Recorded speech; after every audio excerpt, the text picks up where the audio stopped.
Hello. Hi, Mike, can you hear me? Yes, I can hear you. Perfect, loud and clear. Just a sec, I will allow your video. We'll check how you look. Just a second. Okay, oh, there I see you. Okay, good. I'll just stay muted and wait for the thing to start. Okay. Okay, thank you.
Hello, everybody. I am Fadela Shaib, WHO Communication Officer in Geneva, WHO Geneva. I welcome you to our press conference on COVID-19 today, Friday, 4th September. We have with us, as always, in the room, the WHO Director General, Dr. Tedros, along with Dr. Maria von Kerkhove, our technical lead for COVID-19. We have also Dr. Bente Nicholson, Director of Non-Communicable Diseases. Joining us online will be Dr. Mike Ryan, our Executive Director of the Emergencies Program, and Dr. Sumia Swaminathan, our Chief Scientist, will join us in the room. As usual, we are translating this in the 6 official UN languages with Portuguese. We exceptionally do not have translation into Hindi today. Sorry for that. We will be posting the Director General remark, and an audio file of this press conference will be sent to you on the web as soon as possible. Full transcript will be available later, but now, without further delay, I will hand over to Dr. Tedros to give you his opening remarks. DG, the floor is yours. Shukran, Fadila. Good morning, good afternoon, and good evening. Yesterday, I had the honor of addressing foreign ministers from G20 countries. The focus of the discussion was on how together we can reopen societies, economies, and borders. This is something WHO supports wholeheartedly. Lockdowns are a blunt instrument that have taken a heavy toll in many countries. With the right mix of target and tailored measures, further national lockdowns can be avoided. Several countries are using a data-driven approach to drive a targeted response. This is allowing them to open up carefully and safely, while remaining ready to respond rapidly to any new clusters or amplifying events. Once again, I want to reiterate the 4 priorities we urge countries to focus on: prevent amplifying events, empower people to protect themselves and others, focus on the public health basics, and protect the vulnerable, including older people and those with underlying conditions. COVID-19 has preyed on people with non-communicable diseases such as cancer, cardiovascular disease, diabetes, and respiratory disease. Globally, NCDs their risk factors are increasing vulnerability to COVID-19 infection and the likelihood of worse outcomes, including in younger people. The odds of developing severe COVID-19 have been found to be as much as 7 times higher in patients with obesity. Smokers have been found to be 1.5 times more likely to have severe complications from COVID-19. And a systematic review has shown that people with diabetes are between 2 to 4 times more likely to have severe symptoms or die from COVID-19. The pandemic has underscored the urgency of addressing non-communicable diseases and their risk factors. Next week is Global Week for Action on Non-Communicable Diseases, which aims to increase accountability by governments, policymakers, industries, academia, and civil society to reduce the NCD burden globally and increase health and equality. Today, I'm pleased to launch a set of publications that have been developed under the UN NCD Interagency Task Force that call for urgent action on NCDs during and beyond the pandemic. First, we call for the voices of people living with NCDs to be heard in all discussions about policies that directly affect them. Second, we call for global financing instruments to be extended to low-income countries that request support for non-communicable diseases. And third, we call for constructive dialogue or partnership with the private sector. Because people with NCDs are at high risk of severe COVID-19, Finding effective therapeutics for these patients is a high priority. Earlier this week, WHO issued new guidance on the use of corticosteroids to treat patients with severe COVID-19. Evidence shows that corticosteroids can be life-saving for patients on oxygen and ventilators. However, corticosteroids do not help patients with mild or moderate disease and can be harmful. WHO therefore recommends the use of corticosteroids only in patients who are severely or critically ill. These guidelines combine the highest scientific standards with the urgency needed to respond to this pandemic. Providing guidance on therapeutics, diagnostics, and vaccines is one important part of WHO's work. Ensuring access to those products is another. In the coming months, we all hope to have good news about a vaccine for COVID-19. But if and when we have an effective vaccine, we must also use it effectively. In time, as production increases, we want all people everywhere to have access to vaccines. But initially, when supply is limited, priority must be given to vaccinating essential workers and those most at risk, including older people and those with underlying conditions. In other words, the first priority must be to vaccinate some people in all countries rather than all people in some countries. This is not just a moral imperative and a public health imperative, it's also an economic imperative. In our interconnected world, if people in low and middle income countries miss out on vaccines, the virus will continue to kill and the economic recovery globally will be delayed. So, using vaccines as a global public good is in the national interest of each and every country.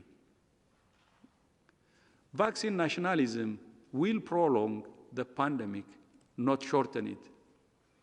The COVAX facility is the agreed international mechanism for ensuring equitable global access to vaccines. It is solidarity in action. COVAX guarantees access to the world's largest portfolio of vaccine candidates. Our partner, the Coalition for Epidemic Innovation and Preparedness, CEPI, is supporting 9 candidate vaccines that will be made available to the facility if successful, 7 of which are in clinical trials. We're also in discussions about 4 other promising vaccines.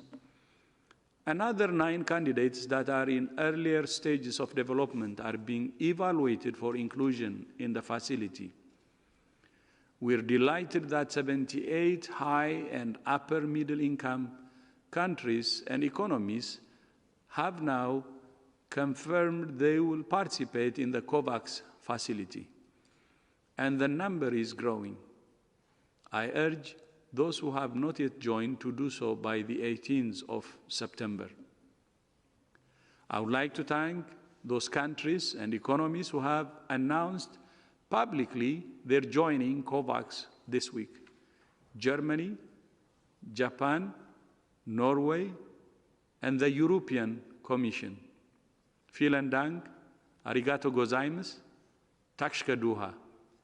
Of course, many more countries have joined, and we look forward to being able to share the full list in due course. Although we still face many challenges, WHO is encouraged by the progress we have made against this new virus in 8 months. With national unity and global solidarity, we can and will end this pandemic. I repeat, with national unity and global solidarity, we can and will end this pandemic. I thank you. Thank you, Dr. Tedros. I will now open the floor to questions from the press, but I would like to remind first that you need to raise your hand. Use the raise your hand icon in order to get in the queue to ask questions. Also, remember, we have a large number of you in the queue, so please stick to one question. The first question is from Agnès Pedrero from Agence France Presse. Agnès, please unmute yourself and ask your question. Agnès?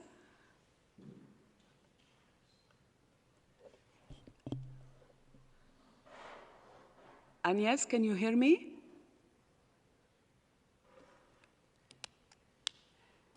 No.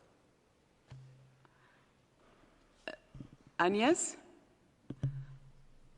We will come back to Agence France Presse later on. Now we have Anna Pinto. Anna, can you hear me? Please don't forget to unmute yourself. No one. Anna, can you hear me?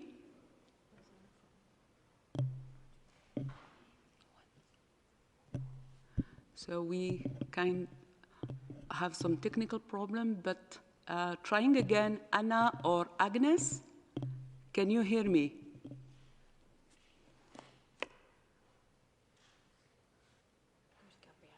So if we cannot have Agnes or Anna, I will go to Gabriela Sotomayor, Mexican journalist. Gabriela, can you hear me? Really?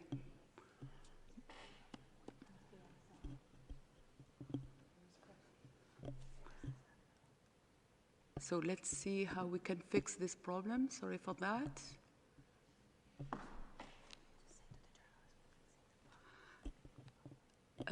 We are trying to fix the technical problem. So let's try once again. Agnes, AFP? No.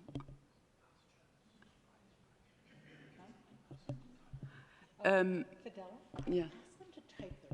Yeah. If you cannot hear me and speak, please type your questions. We will receive them. Thank you for your patience.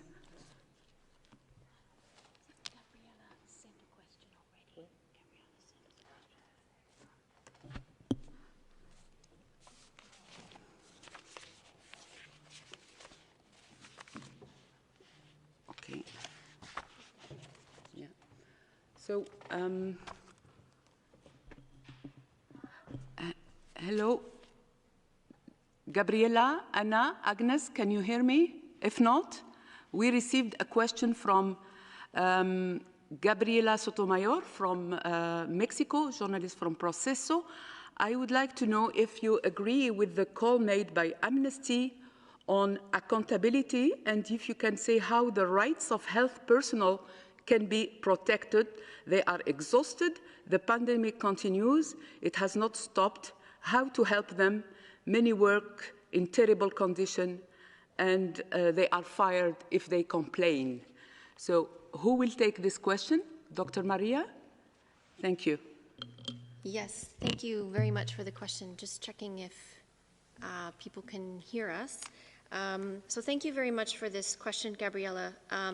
You know, healthcare workers are frontline workers and need to be cared for and respected and protected for the incredible work that they do on the front lines, saving people's lives from COVID-19 and from many other infections.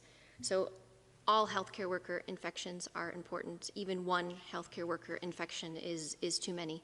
So we have some information on healthcare worker infections by country, and it varies quite, it's variable, highly variable by country. And from the data that we have that's received through our clinical platform, through our case report forms that come in, by country, it's anywhere between 8 and 27% of the reported cases. From data from our regional offices, this week, our regional director of PAHO noted more than 570,000 health worker infections in North and South America. And in the US and Mexico, healthcare workers account for about 14% of infections. Across our African region, it's around 5% that are healthcare worker infections. And if you look across the published studies Again, the data is highly variable, and if you look at seropositivity, which is evidence of infection through antibodies, healthcare worker infection ranges from 1.6% to over 31%, depending on the study. And if we look at PCR testing by study, it ranges from 0.4% to over 23%. And so what we understand about how health workers are getting infected, there are several studies that are looking at this, and we have a living systematic review that we are conducting where we are constantly looking at the literature. And some of the reasons why health workers are infected is because of a lack of PPE, not having adequate PPE to do their jobs, and in some situations not having the training to wear the PPE appropriately. And early on in the pandemic, when we have cases in some different wards, such as geriatric wards or other wards that weren't prepared for droplet and contact precautions for infectious diseases, they weren't trained to wear the right type of PPE. That has been changed and that has been improving. We also know that health workers are infected while on the job when they're in rest areas, if between each other, so there's transmission that's happening between health workers. And we know that there are conditions in which they are working in where there's extended shifts, not adequate rest periods, that really needs to be supported. But we also need to remember that health workers are people too, and they live their lives. And unfortunately, many health workers are also infected outside of the healthcare facility. So I think there's a number of things that we are doing and that countries are doing to protect health workers. This is a priority of WHO's beyond the pandemic, but is a top priority of WHO's to protect health workers. We have guidance that is out around infection prevention and control, so how they can care for patients safely and the type of precautions that are needed depending on the type of care that's given. Our supply chain task force has worked very hard to ship PPE to 172 countries in all regions. Millions of respirators and medical masks, face shields, gowns, gloves, goggles. We've issued trainings for infection prevention and control to make sure that all health workers know what this virus is, know how it is transmitted, know what are the proper infection prevention and control measures that they can take. But we do need to ensure that health workers are equipped with the right PPE. And I think just lastly, we do need to do more to make sure that the right conditions are in place for health workers, that they have adequate rest periods, that they have psychosocial support. What health workers are going through is incredibly difficult, and we owe so much to them. And I think just lastly, we owe the respect to them, and there should be no stigma attached to the life-saving work that healthcare workers do. Thank you very much, Dr. Maria. We have also in the room Dr. Bruce Aylward. He's the Senior Advisor to the Director General. He leads the ACT Accelerator, and he has something to add. Bruce? Thank you to Fidela, and thank you especially, Gabrielle, for raising this important issue of just the stress that the healthcare workers and care workers in long-term facilities continue to be under in this crisis, because we cannot give it too much attention, quite frankly. And I think Maria has done a wonderful job laying out all the things that we're trying to do collectively through the health sector, the health organizations, to try and ensure they have the tools, the training, et cetera, to take care of themselves. But I think what we have to remember, Gabrielle, when you ask what else we can do, is going back to what the Director General said in his opening comments, the single most important thing we can do is to collectively change our behaviors in the ways that are going to reduce the intensity of transmission, reduce the cases, and reduce the pressure on the health system. At the end of the day, that is the most important thing we do.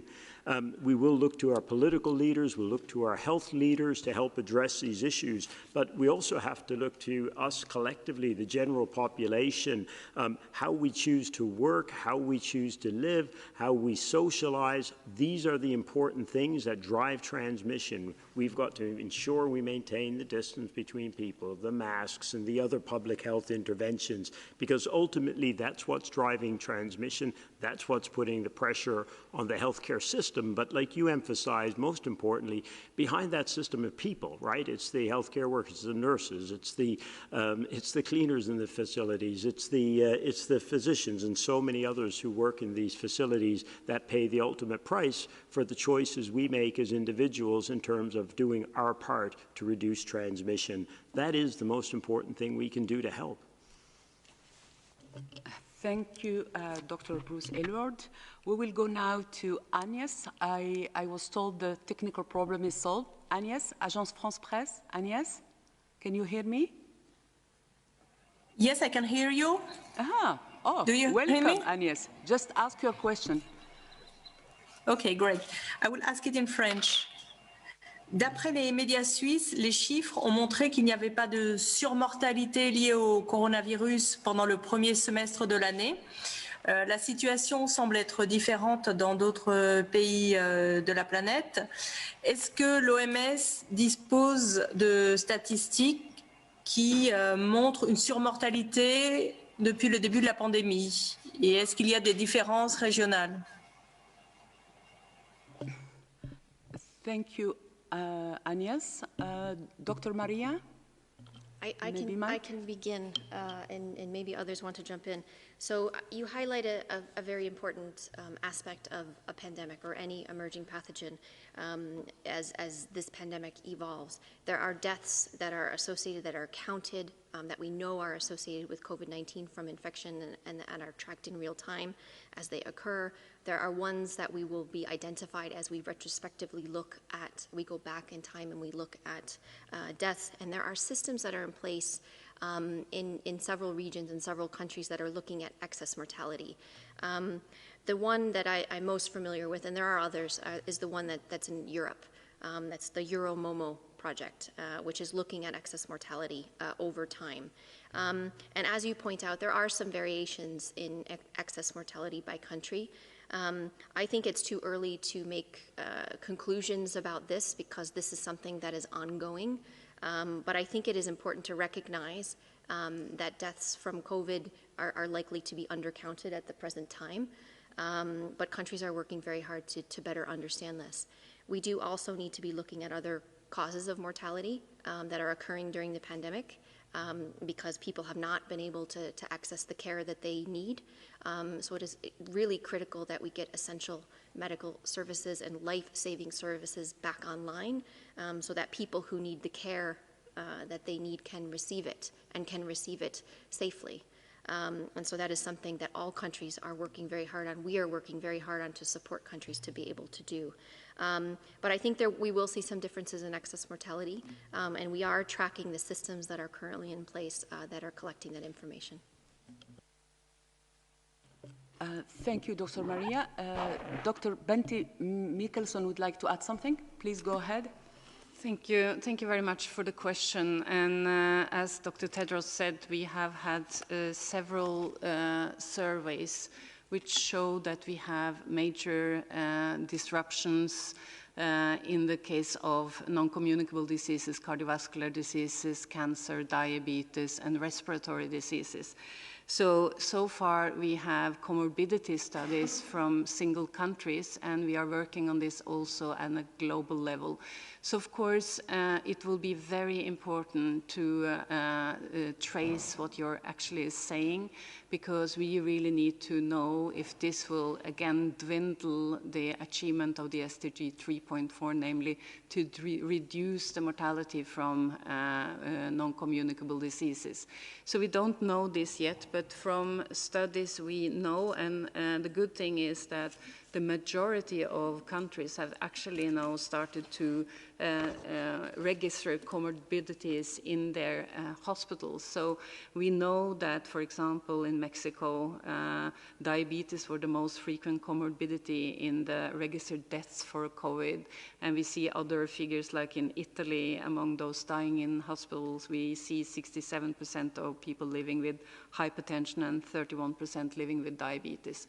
So this is, of course, very important both for the current situation, but also to understand the picture and be able to close these gaps with the guidance that WHO can give.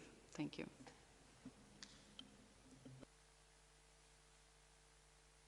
Dr. Bruce? No, Agnes, you raised a really important point about this excess mortality data. And as Maria laid out, many countries do track excess mortality, not all countries, so we don't have data from all over the world. And as Maria said, it's actually tracked differently in some countries, so we don't have exactly comparable data. But what we do know very, very clearly is that there has been more mortality during this period than the numbers from COVID-19 alone tell us. And that's extremely important. Some of that excess mortality is probably COVID disease that was not recognized or reported, but then it's also telling us that this incredible impact on the health system that Gabrielle asked about earlier is having a real cost in terms of human lives. And this all emphasizes the importance of the measures that the Director General has just emphasized day after day after day, because there's a real cost in human lives that go beyond the numbers that we're seeing in the COVID numbers alone. Thank you all for these answers. We will go now to India to ask Aziz Ahmed from Hello Mumbai. Aziz, can you hear me? Please unmute yourself and ask your question. Aziz? I was told he's no longer online. If not, we will go to Anna Pinto. Anna, can you hear me? Yes. Hi, Anna. Just ask your question. Thank you. Okay. Earlier this week, the president of Brazil, Jair Bolsonaro, was approached by a citizen who asked him not to deploy vaccines against COVID-19 in the country because, according to him, and I quote, vaccines are dangerous. And Bolsonaro replied to him that the government will not force anyone to get vaccinated. My question is, I'd like to know what is the WHO message for people who believe that vaccines are dangerous, and what can be done to counterbalance anti-vaxxers movements and disinformation? Thank you. Thank you, Anna. I believe this question is for Dr. Soumya Swaminathan, our chief scientist. Soumya, you have the floor. Thank you, Fadela, and thank you for that very important question. I think this is really a topic that everyone around the world is discussing today. I think the first thing to remind ourselves is that vaccines are life-saving interventions.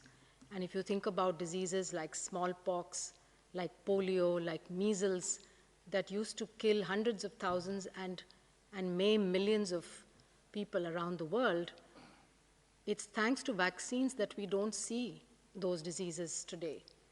So we've forgotten what smallpox is like. We've forgotten what polio is like. We've forgotten how measles kills, used to kill millions of children, still does kill hundreds of thousands of children, unfortunately, around the world, despite the fact we do have a very safe and effective vaccine for measles. So we have to put in perspective, vaccines and what they've done for humanity when we start thinking about COVID vaccines. We're at an early stage of development.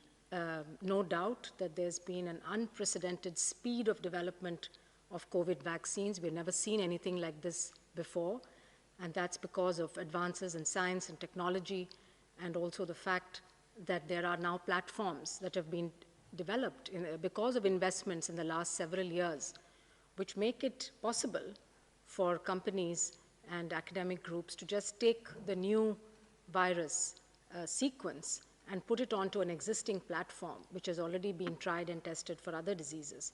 And this is part of the reason why we had a phase 1 trial of one particular vaccine 66 days after the first genetic sequence of this new coronavirus was made public. Now, having said that, vaccines still need to go through phases of testing. They need to go through lab testing, followed by animal studies, followed by human trials, starting with very small numbers of people to test safety, moving on to what we call immunogenicity studies, where we look for the development of protective antibodies and other immune responses, which we think are signals. But eventually you need phase 3 trials, which actually look at reduction of disease. in the group that's vaccinated compared to the group that's not given the vaccine or is given a placebo. And this happens in tens of thousands of people who are also followed for safety signals. So no vaccine is going to be mass deployed before the regulators are confident and the governments are confident and that WHO is confident that these vaccines have met the minimum standards of efficacy and safety. We have a very elaborate and thorough process where we look at all the criteria, the qualities of a vaccine, and whether they have been met before we will make any kind of recommendations, either on emergency use authorization or on a general licensing or authorization for use through pre-qualification programs. We have an independent group of experts, the SAGE, the Scientific Advisory Group of Experts on Immunization, that makes recommendations. Again, it's a globally recognized independent group of experts that will look at the properties of an individual vaccine and the data from the trials before they'll make a policy recommendation. So I think we should reassure the public that vaccines that are recommended for use by WHO and by the national regulatory authorities would have passed the minimum standards needed. We've also heard very encouraging statements from a number of the vaccine developers and the heads of those manufacturing companies that they will abide by the standard guidelines and rules for development of vaccines. So there needs to be, I think the questions that people are posing means that there is a need for more information sharing. There's a need for more transparency, for more education of the public on vaccines in general, and then on COVID vaccines in particular. Thanks. Can I add?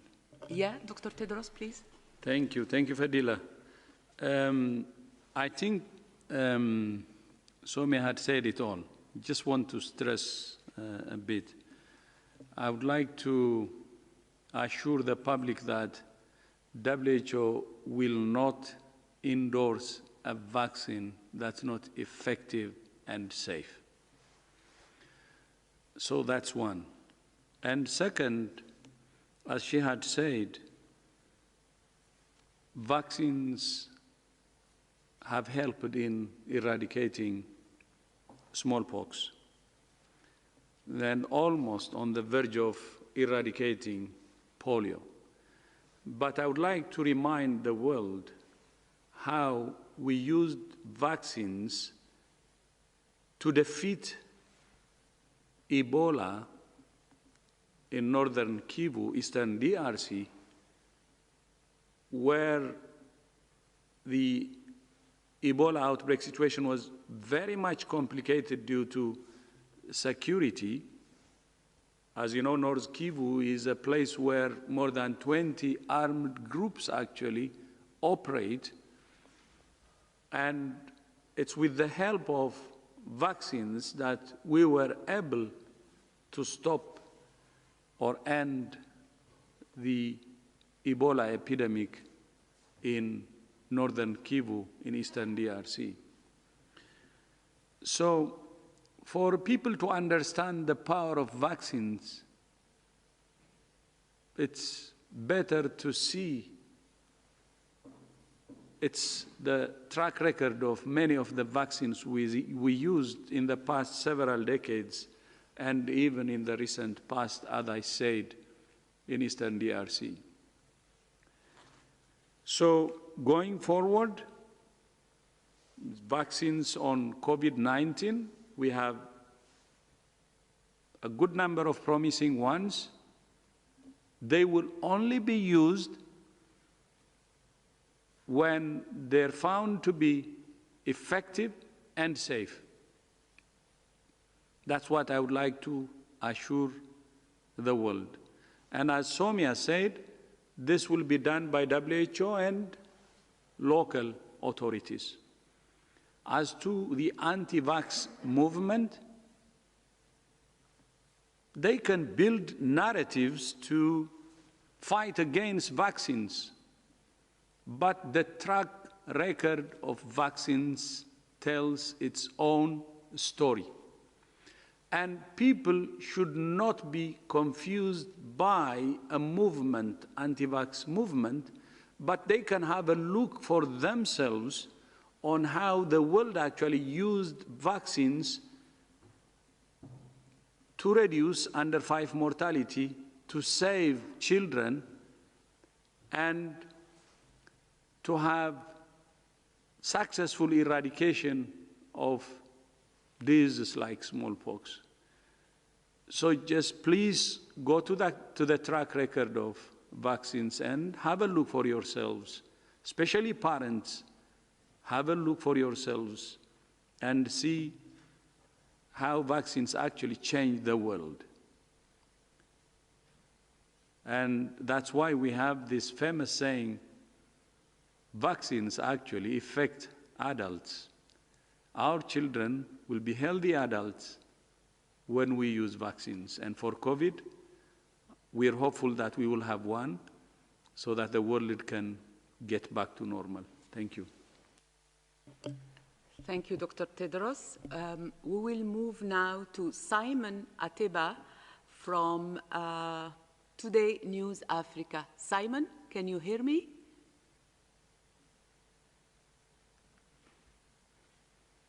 Simon? Second attempt. Yes, I can hear you. Simon, we can hear you. Yes, please go ahead. Yeah, I can hear you. Thank you for taking my question. This is Simon Ateba from Today News Africa in Washington, D.C. Yesterday, WHO Africa said virtually all African countries, all 54 or 55 African countries, have expressed interest in COVAX, the groundbreaking initiative to provide almost 220 million doses of vaccine to Africa. I would like WHO to give us an update on what the next step is and what will be the contribution of each African country to take part in COVAX. And also to ask WHO if 220 million doses of vaccine for a continent that has 1.2 billion people is enough. Thank you. Thank you, Simon. We will start with Dr. Bruce Aylward. Bruce.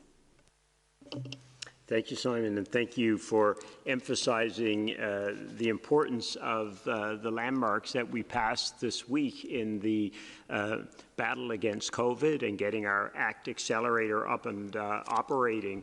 As you highlighted, this week we passed the landmark by the 31st of August. We were asking countries to confirm their intention to participate in the COVAX facility, and as the Director General highlighted, we were delighted to hear that 78 high and upper middle income countries will be joining with the 92 countries of Gavi and that will receive support through what we call the advanced market commitment, for a total of now 170 countries that will be part of the ACT accelerator.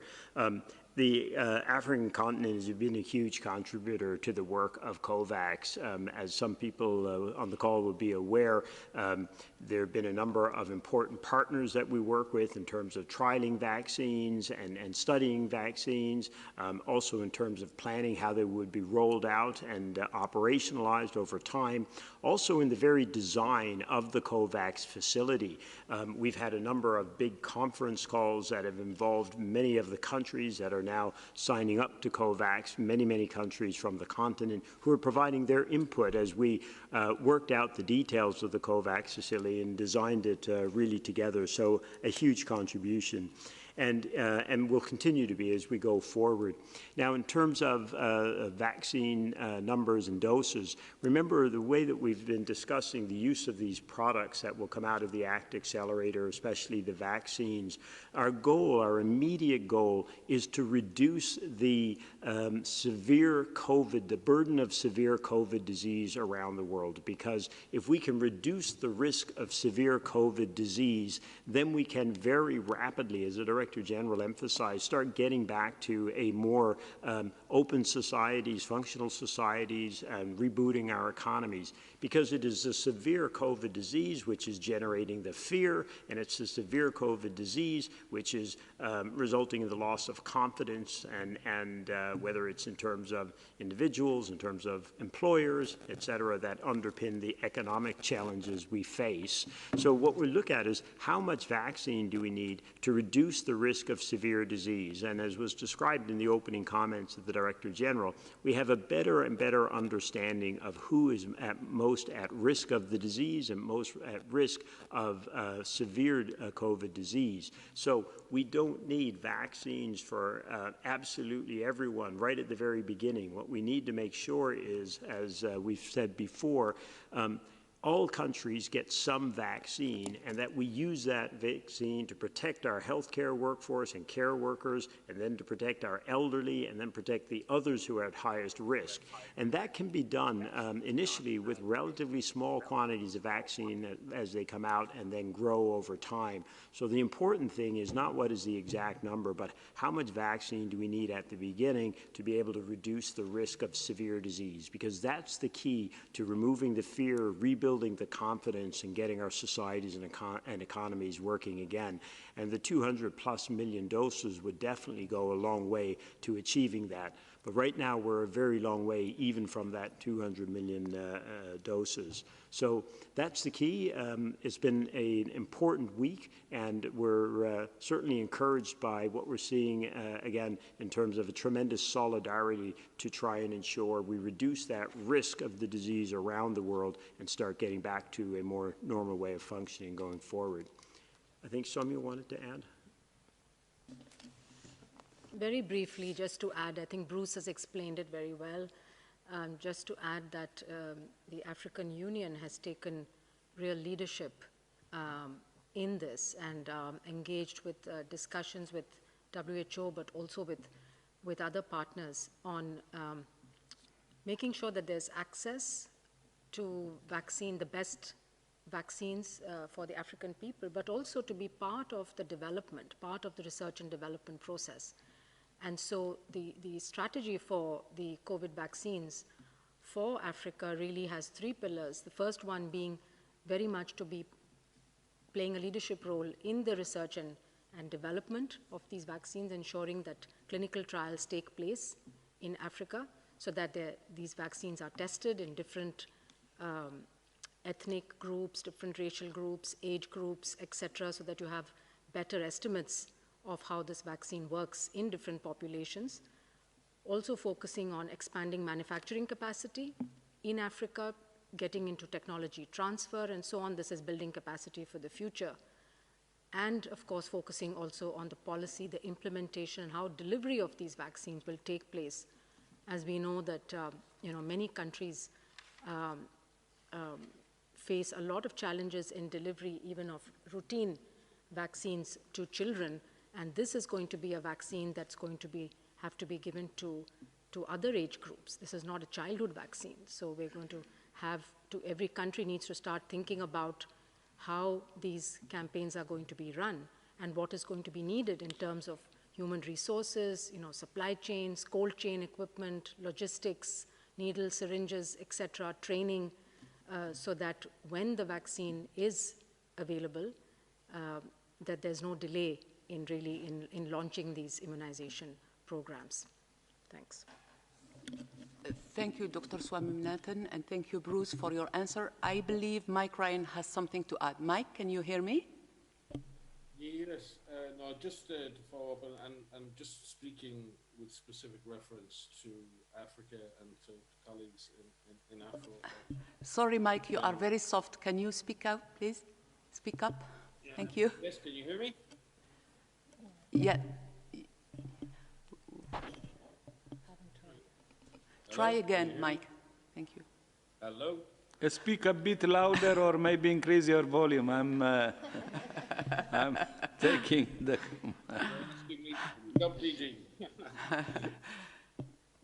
I can't speak any louder, otherwise I'm shouting. So can you hear me now? You are great. Go ahead.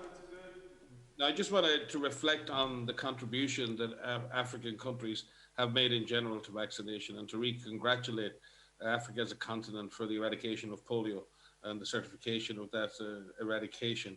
A huge task carried out with many years of effort, and both Tedros in Ethiopia and our RD Dr. Weti and Bruce himself, who's sitting there, championed a lot of the work that led to that. But also in the areas of cholera, in the areas of meningitis, in the area of yellow fever and Ebola.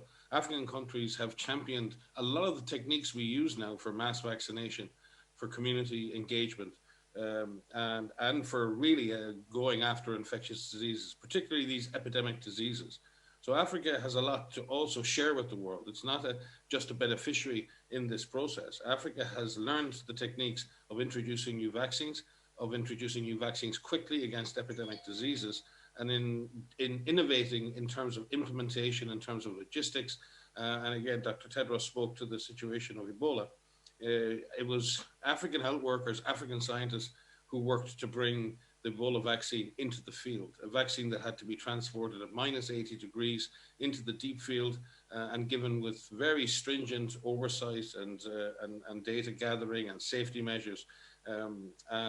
Again, a huge triumph for African public health. So in this, I believe African countries, and particularly African scientists and African doctors and nurses, have a lot to tell the world about how we can introduce a vaccine against COVID in an effective way and at scale. Thank you.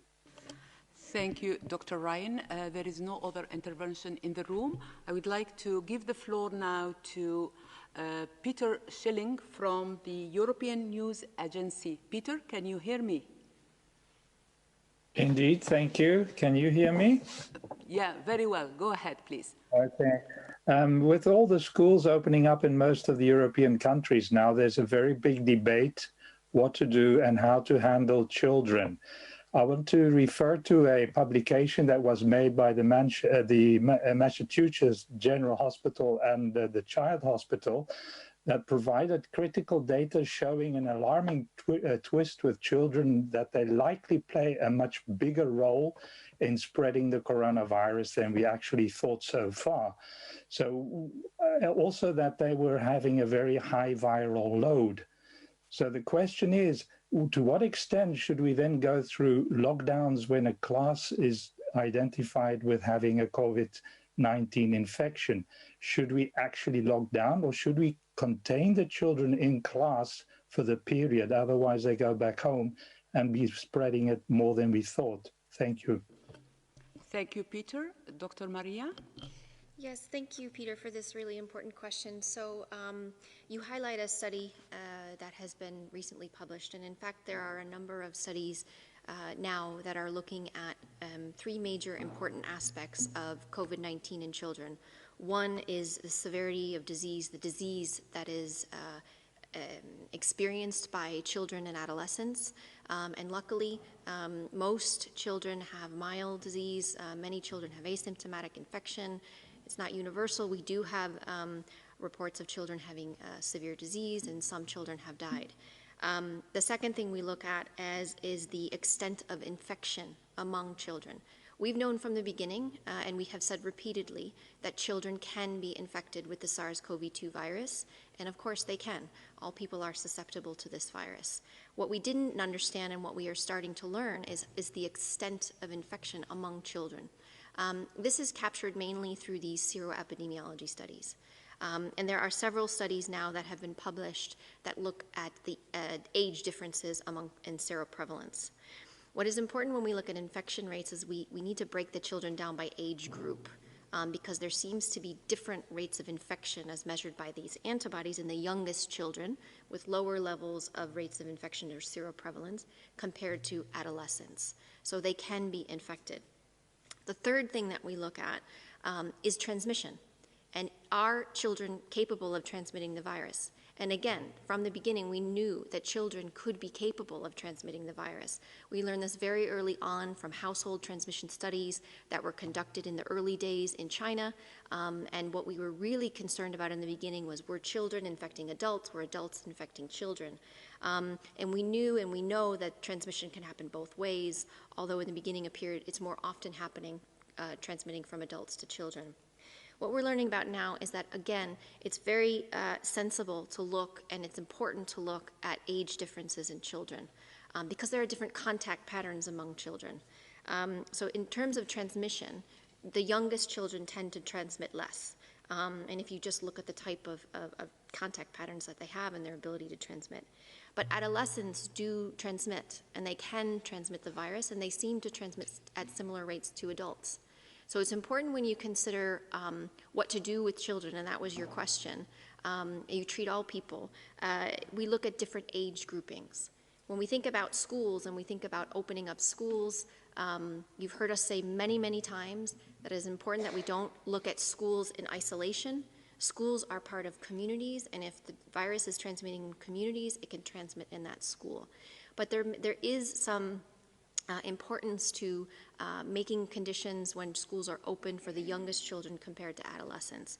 We've outlined a series of considerations and guidance around how schools could open up safely. Everybody recognizes the incredible importance of schools, not only for education, but for security, for in some situations for food and for their social and their mental well-being.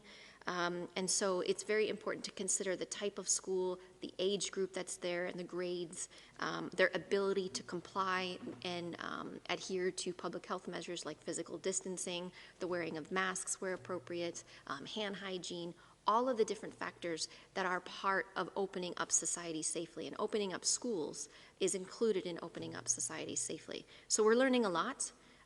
But I do think it's important. We don't know everything as it relates to children, but there are a lot of good studies that are out there. And I think we all recognize the importance of keeping children safe. But it starts with the community. Bringing transmission in control in the communities is critical.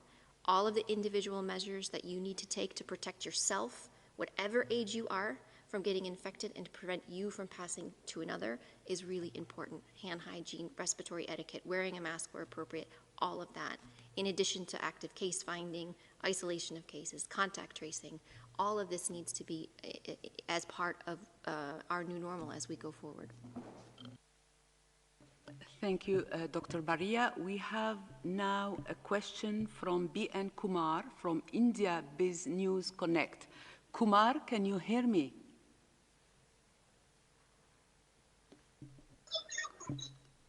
Kumar? Yeah. Can you hear me?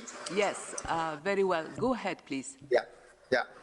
See, my question comes from the experience in India. For a long time, many leaders, politicians have been claiming that, by the year end or middle of next year, we'll have a vaccine, safe vaccine, etc.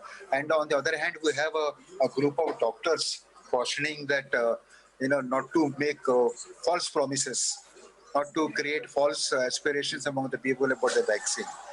My question is, how realistic is to assume that the vaccine will be available soon, 6 months, 8 months? What kind of period that we can look at? Because it's creating a lot of confusion in the minds of the people. Thank you, Kumar. I think this is a question for Dr. Swaminathan. Sumya, please. Thank you for that question. As you know, there are a large number of clinical trials going on worldwide. We have more than 30 candidates now in clinical trials. About 9 of them are in phase 3 clinical trials. There are at least 3 clinical trials going on in India, phase 1 and 2 trials. So it's a very optimistic scenario because there's a huge field of candidates. And we know that normally in vaccine development, we expect about 10% success rate. And so to have more in the early stages of testing gives us hope that several of them would be able to prove themselves to be safe and efficacious. But as we said earlier, these need to go through the full phase 3 clinical trials before we can answer that question. We expect results from some of the candidates which are already in phase 3 trials to come by the end of the year or the beginning of next year, following which there will have to be scaling of manufacturing to produce the hundreds of millions of doses that are going to be needed. In fact, the world is going to need billions of doses, and that's going to take time to manufacture. So we have to be optimistic and realistic at the same time. So realistically speaking, probably the second half, the middle of 2021, maybe the second quarter, third quarter of 2021 is when we can start seeing doses actually flowing into countries so that they can start immunizing their populations. And as Bruce was saying earlier, we're not going to have enough for the whole world, right at the beginning. We're going to see first tens of millions of doses, then hundreds of millions of doses, and subsequently, hopefully, that scale up will happen. So eventually there will be enough for everyone, but it will mean prioritization of groups within countries who should receive those first tranches of vaccines. And this is where the COVAX facility and the fair allocation framework that's been developed by WHO in consultation and agreement with our member states would play an important role in determining how those scarce doses of vaccines in the beginning will be distributed and used, hopefully in a fair and equitable manner, so that, as the DG was saying earlier, it is important to make sure that the people who need the vaccines get it, regardless of which countries they're living in. There's no point some countries vaccinating entire populations while others are waiting for a long time. So that's what the COVAX initiative and the COVAX facility aims to achieve. And if it comes sooner, the better. But certainly by the middle of 2021, we should start seeing some vaccines actually moving into countries and into populations. Maybe Bruce wants to add. Thanks. If I just may add one thing, just to supplement what Sumi was saying about the advancement of the vaccines, I just want to make it crystal clear, there's so much that we can do now.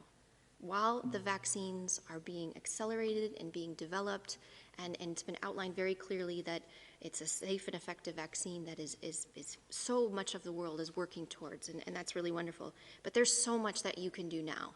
And I think we will hammer this as much as we possibly can, because there are individual steps that you as an individual can take to protect yourself from getting infected, to minimize your exposure, to manage your risk.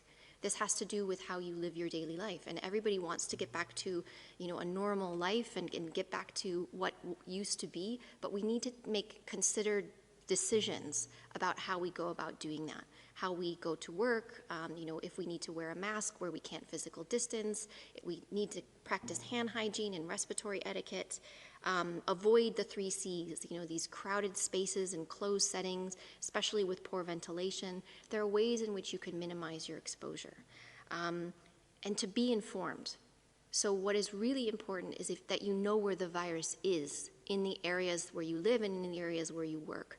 And this comes from the strong government-led responses that we are seeing in so many countries.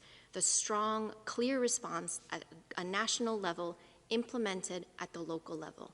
What we are seeing now is countries that, in the beginning, many had to put in these national lockdowns, so-called lockdowns, because they needed to buy themselves some time to take the heat out of the virus, out of the transmission, and get some time to get their systems on track. Many countries have a public health workforce now. They have testing capacity that has been greatly increased. They have contact tracers that are out there, that they're preventing clusters from happening, or when clusters do happen, they're rapidly carrying out these outbreak investigations. All of these things are really positive, and I just want to highlight this because we are seeing many countries apply these public health measures and taking at great effort and bringing outbreaks under control. And these are things that are happening now. So we need strong government-led responses. We need very targeted, tailored local implementation so that we could avoid national lockdowns again. And we are very hopeful, and we are seeing in many countries they're applying targeted, time-bound, geographically bound measures to bring outbreaks under control, and using all of the active case finding, contact tracing, training your workforce, protecting your workforce, improving clinical care, getting hospitals ready. All of that is still happening in the background. And countries that have been successful in suppressing transmission are ready.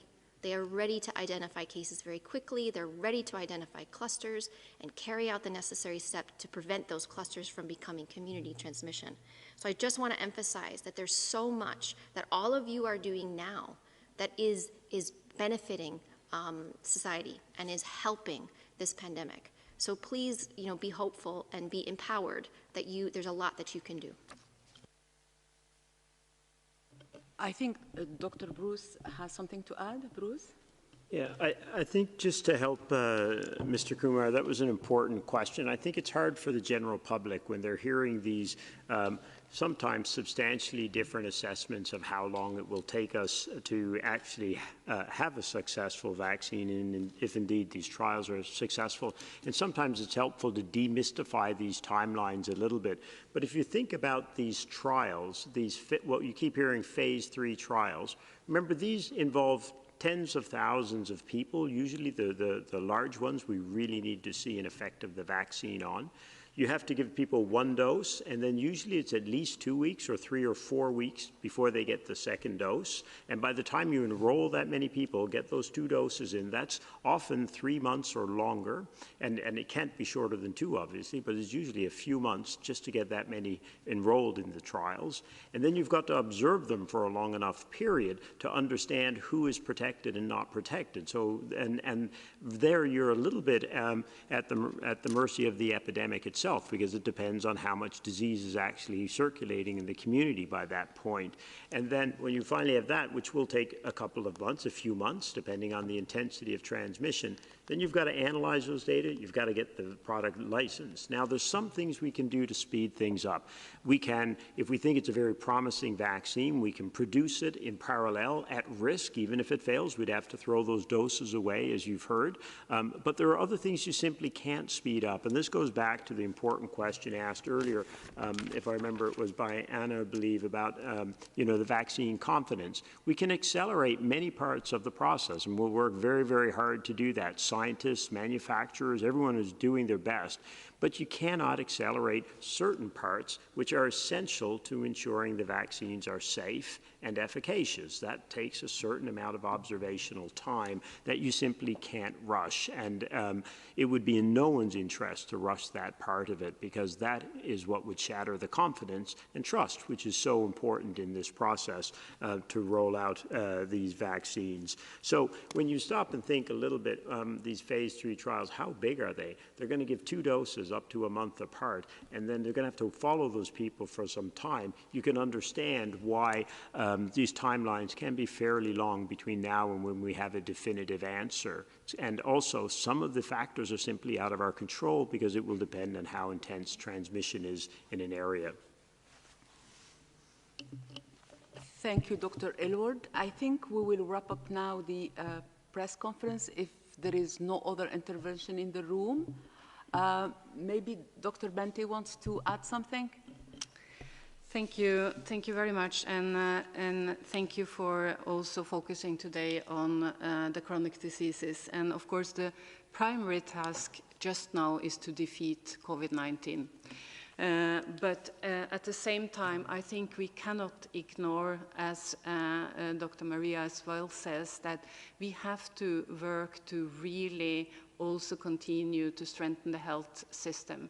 We have seen today, during this pandemic, almost like an X-ray, that people living with cancer and diabetes, cardiovascular diseases, first of all, they get more severely ill and they die from COVID. And the second is that because we, of course, need to try hard to defeat the COVID-19, these are the patients also suffering I mean, when we have reduction in heart attacks dropping in many countries in the admission to hospitals, this is a clear call to action. And that's also why we have today 4 papers published this week. One is about the disruption to treatment, and we can see that cancer diagnoses really are suffering. But also the Lancet article focusing on the universal health coverage tells us that we will not be able to reach this without also including non-communicable diseases. And the publication today from the Lancet Imperial College, WHO and NCD Alliance show us that we need to work much harder. So I think, if I may add, I think really to learn from this pandemic and build back better, and we cannot continue the same way because a new pandemic will again really also be a threat to the people with chronic diseases. Thank you. Thank you, Dr. Mikkelsen. I think we will wrap up this press conference. Final words, Dr. Tedros. Thank you. Thank you. Thank you, Fadila. Thank you for moderating today. And I would like actually to use this opportunity to thank Margareta for moderating the past few months. And today is Friday, so I wish you a nice weekend.